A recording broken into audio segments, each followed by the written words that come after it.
Said Yaman,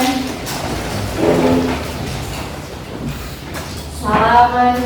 Assalamualaikum warahmatullahi wabarakatuh. Jurusan.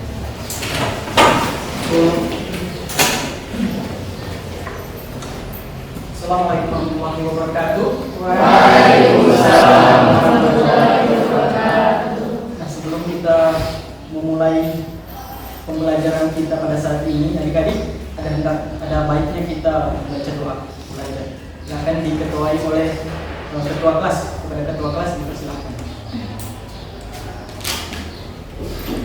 Baiklah teman-teman, sebelum kita memulai pelajaran pada hari ini, marilah sama-sama kita membaca doa belajar. Bismillahirrahmanirrahim. Rabbi zidni ilman warzuqni fahman birahmatika ya arhamar rahimin. Terima kasih ketuanya ketua kelas. Nah, Bapak mau minta absen.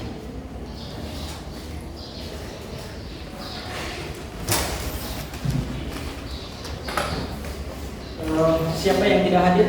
Hadir semua. Hadir semua. Jangan lupa cek ya. Sarwin Gonibala. Ayo Pak. Mohon berdiri, Sarwin. Kamu anaknya Awin? Iya Pak. Silahkan dulu. Iya Pak. Muhammad Haikal Agus. Ayo Pak. Tolong berdiri. Kamu anaknya Agus? Iya Pak. Silakan dulu. Ya, buat adik-adik yang belum tahu bahwasannya Pak Awin dan Pak Agus itu adalah kerabat dekat saya. Mungkin itu adalah sebagai pendekatan. Nah, beliau sedang diusung oleh Partai PDI menjadi presiden dan wakil presiden di periode tahun.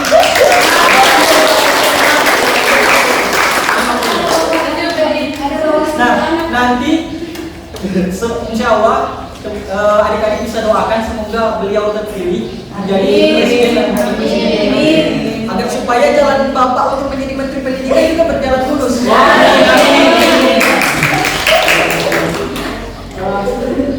Alhamdulillah, syukurillah, salatu wassalamu ala Rasulillah, amma ba'du.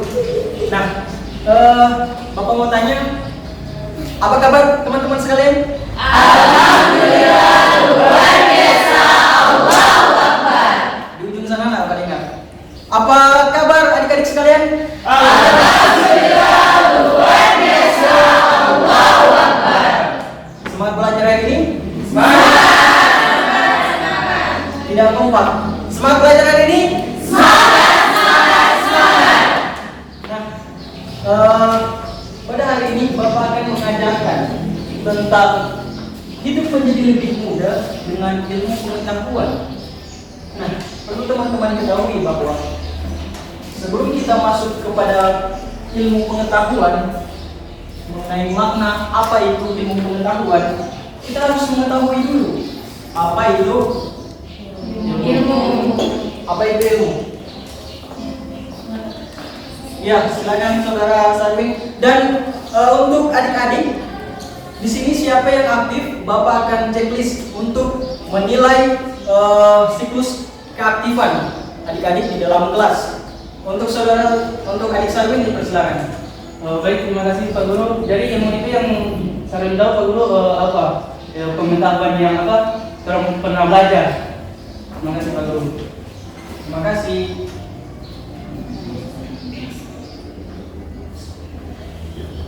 Nah, ada yang mengkategorikan bahwa ilmu itu adalah memindahkan suatu barang ke suatu tempat atau menghilangkan suatu barang, semisal ini.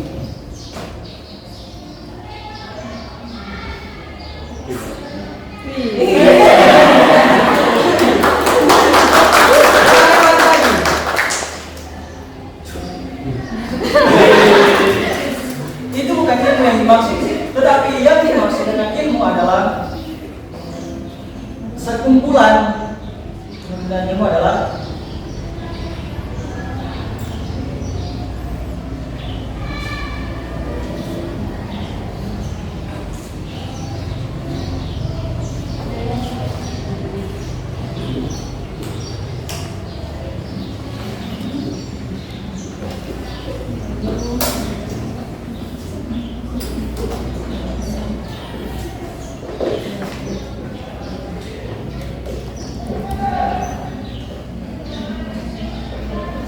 Yang dimaksud dengan ilmu pengetahuan adalah sekumpulan pengetahuan yang sudah jelas teruji kebenarannya.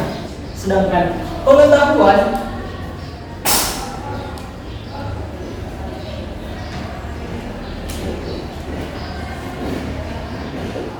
ada yang bisa pengetahuan di sini? Ada yang tahu? Pengetahuan itu diambil dari kata tahu, yaitu sekumpulan informasi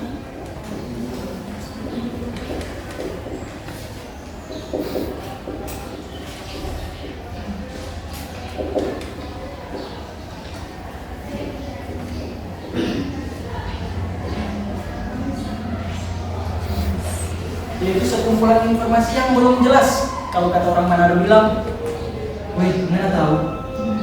Wih, mana tahu? Dia ini begini. Pak Isru. Jadi belum jelas keberadaannya. Dan sekarang kita masuk. Apa itu ilmu pengetahuan? Ilmu pengetahuan adalah, siapa yang bisa bacakan? Nanti dia akan mendapatkan nilai. Ada yang bisa bacakan? Ya, silakan. Saudara ilmu pengetahuan yaitu pengetahuan yang disusun dalam suatu sistem yang berasal dari pengalaman, studi dan percobaan yang telah dilakukan, dipakai untuk menentukan hakikat prinsip tentang hak yang sedang dipelajari. Contoh ilmu pengetahuan, ada yang tahu?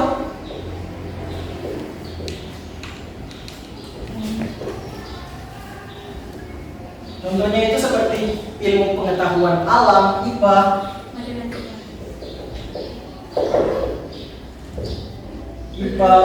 Ada lagi? Angkat tangan berdiri dan tunjukkan nama.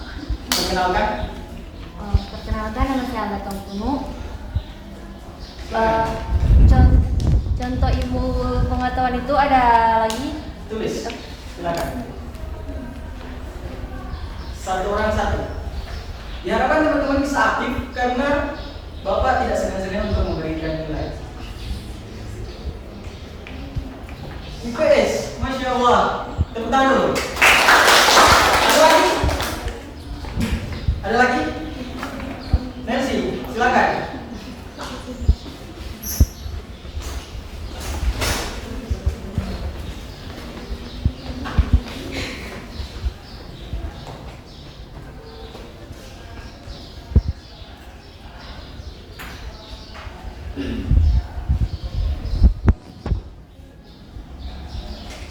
Ya benar, bahasa Indonesia. Semua proses yang sudah kita lalui itu adalah suatu contoh ilmu pengetahuan. Matematika, biologi, ilmu kedokteran itu adalah ilmu pengetahuan. Dan ya, kita masuk kepada kategori 5 keutamaan menuntut ilmu menurut pandangan Islam. Yang pertama, angkat tangan. Angkat tangan. Nah, silakan perkenalkan nama, lalu sebutkan. Perkenalkan, nama saya Ayuan Tenista Tulus. Yang pertama itu program menuntut ilmu menurut pandangan Islam, orang berilmu diangkat derajatnya. Diangkat derajatnya. Yang kedua, ya silakan perkenalkan nama. Perkenalkan, nama saya Nurul Ilmu. Siapa? Nurul Ilmu. Ya, keutamaan menuntut ilmu menurut pandangan Islam yaitu ilmu adalah warisan para nabi. Terima kasih. Yang ketiga, Haikal. Jadi yang ketiga itu orang berilmu akan diberi kebaikan dunia dan akhirat. Amin. Yang keempat, ya silakan. Siapa namanya? Perkenalkan, nama saya Fauzia Uli. Keutamaan menuntut ilmu menurut pandangan Islam itu orang berilmu dimudahkan jalannya ke surga. Dan yang terakhir, ya silakan. Kenalkan nama. Perkenalkan, nama saya Rasna Dewi. Dari teknologi itu orang berilmu memiliki pahala yang lengkap. Masya Allah. Itulah beberapa keutamaan menuntut ilmu dalam pandangan Islam. Maka kita akan kaji satu persatu. Nah, orang berilmu diangkat derajatnya. Kenapa Bapak bisa bilang begitu? Karena Allah sendiri yang mengatakan dalam surat Quran surat Mujadalah ayat 11. A'udzubillahi minasyaitonir rajim. Bismillahirrahmanirrahim. Ya ayyuhalladzina amanu idza qila lakum tafassahu fil majalis fafsahu yafsahillahu alladzina minkum walladzina utul ilma darajat wallahu bima ta'maluna khabir. Nah, untuk itu Bapak mau Saudara Haikal untuk menjadi kalam ilahi dalam urusan surat ini dan Mutiara Abdullah menjadi seri tilawah. Kepada kedua rekan silakan. Maju juga ya, Pak. Maju, Pak.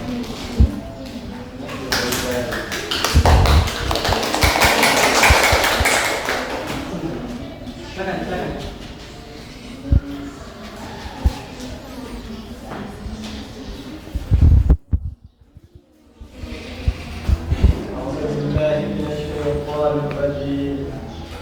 يا أيها الذين آمنوا إذا قيل لكم تفسحوا في المجالس فافسحوا يفسح الله لكم وإذا قيل انشزوا فانشزوا يرفع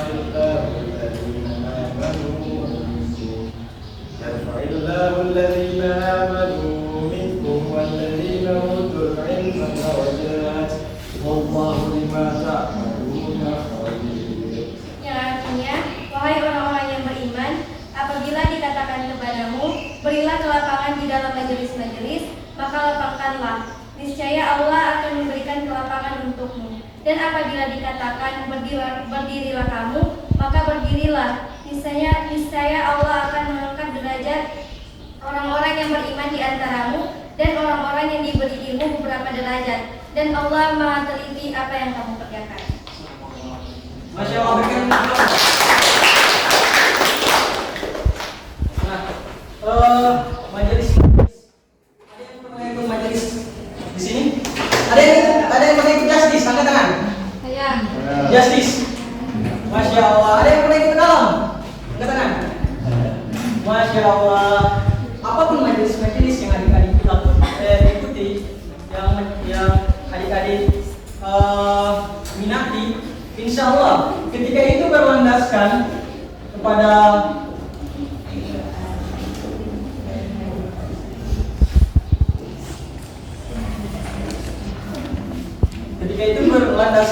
Al-Quran dan hadis, itu jangan ragu untuk diikuti.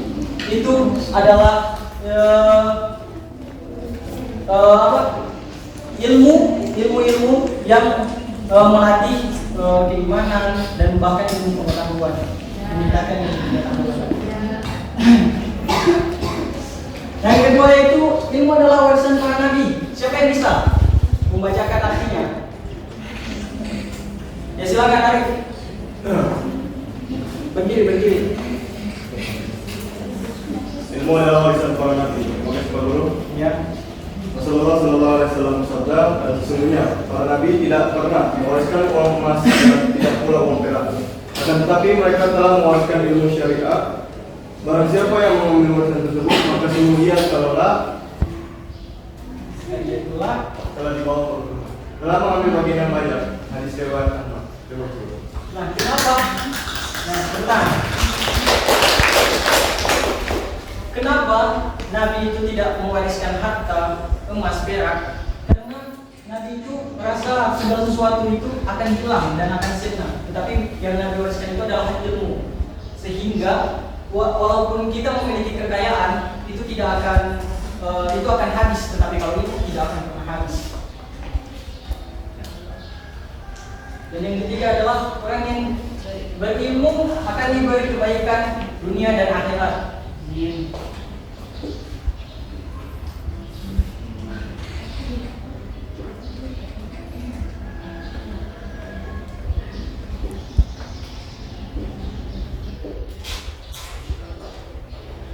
Anggaplah ini orang muslim, dia harus memiliki ilmu, iman dan ilmu sehingga bisa berjalan dengan semestinya. Jika dia memiliki iman tapi tidak memiliki ilmu, waduh ini bahaya adik-adik sekalian. Karena dengan iman itu Contoh, ya Allah saya ingin tobat, saya akan sholat subuh 8 rakaat. Nah itu adalah sesuatu hal yang fatal karena setobat-tobatnya orang sholat subuh itu hanya 2 rakaat. Nah, bagaimana kalau dia memiliki ilmu tapi tidak memiliki iman? Nah, dia mengetahui sholat 5 waktu itu wajib, tetapi dia tidak melaksanakannya. Yang itu adalah ciri orang-orang yang fasik, mengetahui tapi tidak melaksanakan.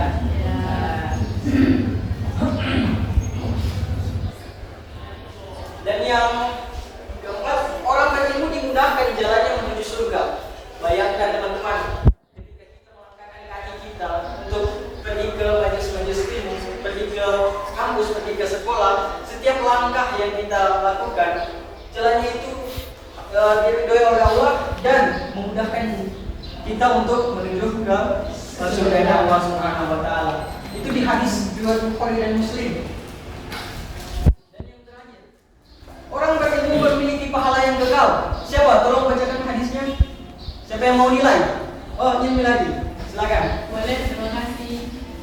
Rasulullah SAW, ketika seorang meninggal dunia, maka terputuslah amalan kecuali 3 perkara, yaitu sedekah, jariah, yang berilmu yang dimanfaatkan, dan doa anak yang soleh. Riwayat Muslim. Nah, teman-teman, apapun itu yang akan kita berikan selain ilmu yang bermanfaat, ketika kita didiamkan, ilmu itu akan terus mengalir kepada kita seiring berjalannya seseorang itu mengamalkan apa yang kita katakan. Misal adik-adik di sini ingin menikah, ingin punya anak. Nah, warisilah anak adik-adik nanti dengan Al-Fatihah. Karena surat Al-Fatihah itu minimal dibaca itu 17 kali. Dan itu nanti yang akan menjadi bekal adik-adik sekalian dalam untuk menggapai ridhonya Allah, untuk menggapai surganya Allah Subhanahu wa taala. Mungkin dengan cara itu. Nah, mungkin hanya itu yang bisa Bapak sampaikan dalam mata pelajaran kali ini. Intinya adalah, kuncinya adalah Bapak membentuk suatu caption atau kata-kata hijab yang mengatakan bahwa jika kamu tidak tahan penatnya belajar, maka kamu akan merasakan pedihnya kebodohan. Dan tidak ada cara lain lagi selain kita untuk menuntut ilmu. Dan menuntut ilmu itu wajib bagi setiap muslim, laki-laki dan perempuan. Ya, mungkin sudah waktunya Bapak pergi, karena Bapak juga ada urusan. Sebelum kita tutup mata pelajaran kita, ada baiknya kita membaca doa kafaratul majelis.